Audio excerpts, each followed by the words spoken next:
नमस्कार, हक की आवाज में आपका स्वागत है। मैं हूं आस्था कौशिक। बरेली में रेलवे में भर्ती के नाम पर फर्जीवाड़े का पर्दाफाश हुआ है। परीक्षा और इंटरव्यू पास करके युवक जब इज्जत नगर मंडल ऑफिस ज्वाइन करने पहुंचे तो उन्हें पता चला कि उनके पास फर्जी ज्वाइनिंग लेटर है और जिस परीक्षा में शामिल होने की बात उन्हें कही जा रही है, इस तरह की कोई परीक्षा तो रेलवे की तरफ से कभी हुई नहीं। और उस वक्त इन युवकों को एहसास हुआ कि दरअसल इन्हें तो ठग लिया गया है।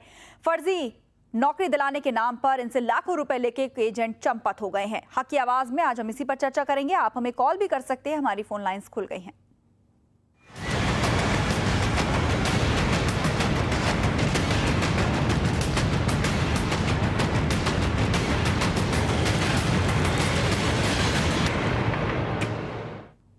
तो सबसे पहले आपको दिखाते हैं वो रिपोर्ट जिसमें आप समझ पाएंगे कि देखिए कैसे आखिर यहां पर गैंग्स ऑफ नौकरीपुर काम कर रहे हैं। जी हां, ऐसे गैंग्स जो आपको नौकरी दिलाने के नाम पर आपसे लाखों रुपए लूट कर फरार हो जाते हैं, ठग कर फरार हो जाते हैं और अंत में जब तक आपको एहसास होता है कि आप ठगे गए हैं तब तक बहुत देर हो चुकी होती है। देखिए ये रिपोर्ट। रेलवे का ज्वाइनिंग लेटर निकला जाली, ज्वाइन करने गया युवक लुटा खाली। किसने किया इतना बड़ा फर्जीवाड़ा? रेलवे में नौकरी के नाम पर जालसाजी। कुणाल मल्होत्रा उदास है, रेलवे में नौकरी मिलने की आस अधूरी रह गई। 2007 में अखबार में विज्ञापन देखकर कुणाल ने रेलवे में ग्रुप डी की नौकरी के लिए फॉर्म भरा। परीक्षा तो पास कर ली, इंटरव्यू के लिए कॉल लेटर भी आया। कुणाल ने इंटरव्यू में बाजी मार ली, लेकिन बरेली के पूर्वोत्तर रेलवे के इज्जत नगर मंडल ऑफिस में जैसे वो ज्वाइनिंग करने पहुंचा, उसके सपने बिखर गए। बेटे को नौकरी मिलने की वजह से खुश हुई मां अब उदास हो गई। दरअसल कुणाल रेलवे में नौकरी का झांसा देकर ठगने वाले एक बड़े गिरोह का शिकार हो गया। मेरा आया था 21 तारीख को आया था एक लेटर एनई गोरखपुर से, और एक लेटर आया था मेरा वो भी गोरखपुर से आया था। उसमें इज्जत नगर मंडल के लिए ज्वाइनिंग करने के लिए भेजा था कागज। फिर आप जब वहाँ गए तो आपसे क्या कहा? जहाँ पे वहाँ पे जब गया वहाँ पर तो उन्होंने कही आपके कागज गलत हैं, फर्जी हैं, अधिकारी बोले। कुणाल को रेलवे में स्टोर कीपर की नौकरी तो नहीं मिल सकी, उल्टे उसके परिवार को रेलवे की ओर से जेल भेजने आने की धमकी मिल रही है। मैं चाहती हूँ मेरे बेटे को न्याय मिलना चाहिए, नौकरी मिलनी चाहिए। मेरे यहाँ कोई साधन नहीं है, मैं कपड़े का सिलाई करके घर पालती हूँ। मेरे यहाँ कोई मेरे हस्बैंड नहीं है। कुणाल ने रेलवे की परीक्षा पास तो कर ली, लेकिन उसे नौकरी नहीं मिल सकी। इधर इज्जत नगर मंडल के अधिकारियों का कहना है कि कुणाल जिस इंटरव्यू की बात कर रहा है वो मंडल के ऑफिस में कभी हुआ ही नहीं। हालांकि रेलवे के पीआरओ इस बात को जरूर कबूल कर रहे हैं कि रेलवे में नौकरी दिलवाने के नाम पर फर्जीवाड़ा हो रहा है। उसकी जांच उप महाप्रबंधक रेलवे ने पुलिस से कराने के आदेश दे दिए हैं। जांच तो चली रही है, जांच में अगर सक्सेस मिलेगी तो तथ्य खुल के आएंगे, आपको पता चलेगा कि कौन लोग इस कार्य में संलग्न है। कुणाल नौकरी के लिए इज्जत नगर मंडल ऑफिस का चक्कर लगा रहा है, लेकिन उसकी सुनने वाला कोई नहीं। नौकरी के नाम पर उसे ठगा गया। यहां तक कि गोरखपुर पूर्वोत्तर रेलवे के नाम पर उसे ज्वाइनिंग लेटर तक मिल गया, लेकिन वो जाली निकला। कुणाल अब यहां फरियाद करे, ये एक बड़ा सवाल है जिसका जवाब रेलवे के पास नहीं। नीरज आनंद, बरेली, महुआ न्यूज लाइन। तो ये गैंग्स यूपी में ही नहीं किसी भी शहर में हो सकते हैं। जी हाँ, ये ऐसे गैंग हैं जो आपको नौकरी देने का, सरकारी नौकरी देने का झांसा देते हैं, आपसे लाखों वसूलते हैं और उसके बाद चंपत हो जाते हैं। उसके बाद आप लोगों के पास सिवाय धूल फांकने की कुछ नहीं रहता।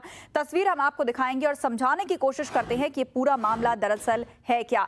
नौकरी का झांसा दिया गया लोगों को कि रेलवे में 4th ग्रेड के लिए उन्हें नौकरी लगाई जाएगी और उसके लिए बाकायदा एक एंट्रेंस एग्जाम तक लिया गया। परीक्षा हुई, लोगों के इंटरव्यू हुए और उसके बाद ज्वाइनिंग लेटर तक इन लोगों को दे दिए गए। लेकिन जब इन्हें ज्वाइनिंग की डेट बताई गई थी, अपने लेटर लेके ये लोग रेलवे दफ्तर पहुंचे तो रेलवे ने इनसे पल्ला झाड़ लिया और साफ तौर पर कहा कि हमने तो कोई परीक्षा नहीं कराई, ऐसी कोई परीक्षा नहीं हुई है। और फिर इन लोगों को एहसास हुआ कि इन्हें ठग लिया गया है। लेकिन अब इन लोगों के सामने सबसे बड़ा सवाल ये है कि कौन सुनेगा इनकी पुकार, कौन सुनेगा इनकी शिकायत और क्या मिलेगा उन्हें इंसाफ, क्या मिलेंगे उन्हें वो पैसे वापस जो कि इन्होंने रेलवे में परीक्षा के नाम पे एंट्रेंस फीस के तौर पे दिए थे। सिर्फ यही नहीं, इस बीच कुछ दलालों को भी इन्होंने लाखों रुपए दिए थे ताकि ताकि इन्हें सरकारी नौकरी मिल पाए। अशोक गुलाटी हमारे साथ कॉलर जुड़े हुए हैं नैनीताल से फोन लाइन पे। अशोक जी, क्या कहना चाहते हैं आप? हाँ मैडम जी, पहले मैं बधाई देना चाहूंगा कि जो आपने इतना बहुत ही महत्वपूर्ण मामला ये उठाया, ये आप बधाई के पात्र हैं जी। और आपको उत्तराखंड में बताऊंगा कि हर जगह में यहाँ पे छोटे छोटे शहर कस्बों में भी जो है ऑफिस खोल के बैठे हुए दलाल लोगों ने जो नौकरी देने का झांसा लगाते हैं। जहाँ जहाँ सिटकुल है, चाहे वो उधम सिंह नगर हो या हरिद्वार में हो, अन्य जगहों में यहाँ पे हजारों लोगों को ठगा जा रहा है। इसमें आपसे ये कहना चाहूंगा अखबार और मैगजीन भी इसमें दोषी हैं, क्योंकि इनका विज्ञापन जो है बंद होना चाहिए। बिल्कुल, हम विज्ञापन देते हैं नौकरी चाहिए तो स्वाभाविक बात है कि लोग वहाँ आकर्षक होकर जाते हैं। ये विज्ञापन बंद होना चाहिए। दूसरा, उस पर सख्त से सख्त कानून लगना चाहिए कि कोई भी जहाँ नौकरी देने का जो है वहाँ कोई भी ऑफिस या कार्यालय बिना पंजीकृत के उससे जो है नहीं होना चाहिए।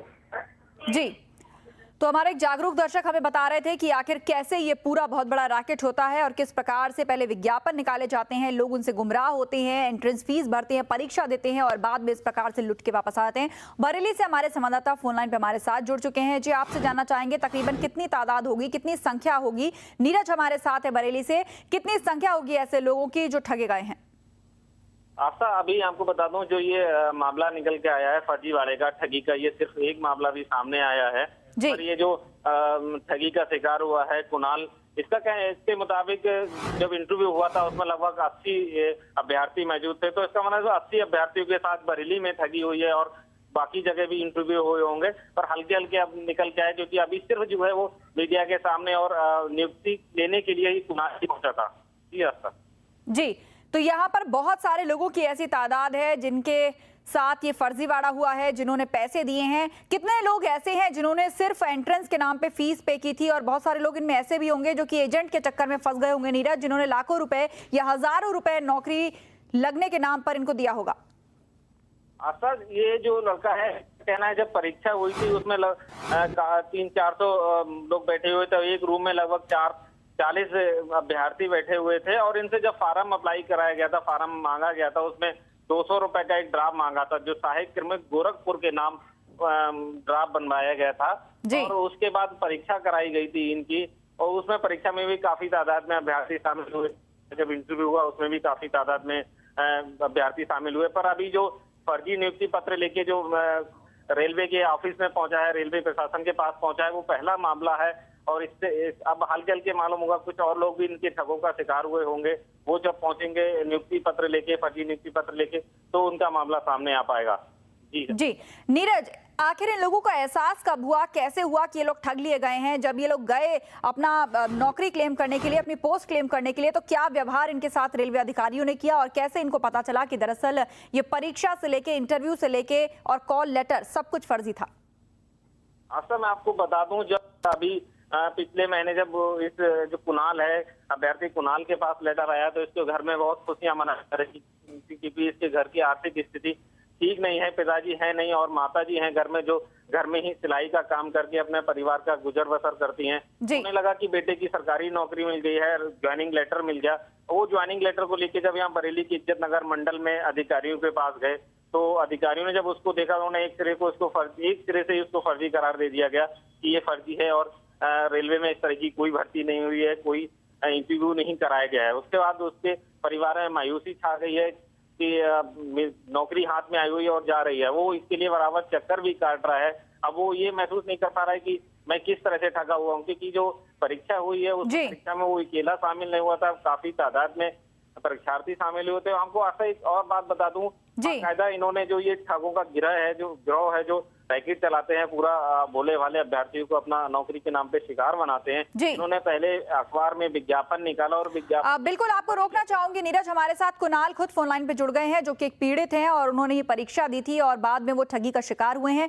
कुणाल, आपसे जानना चाहेंगे कि आखिर किस अखबार या मैगजीन में आपने इसका विज्ञापन देखा था और फिर कैसे आपने यहाँ का एग्जाम दिया, किनसे आप मिले और फिर जो भी कुछ हुआ सिलसिलेवार तरीके से हमारे दर्शकों को बताइए।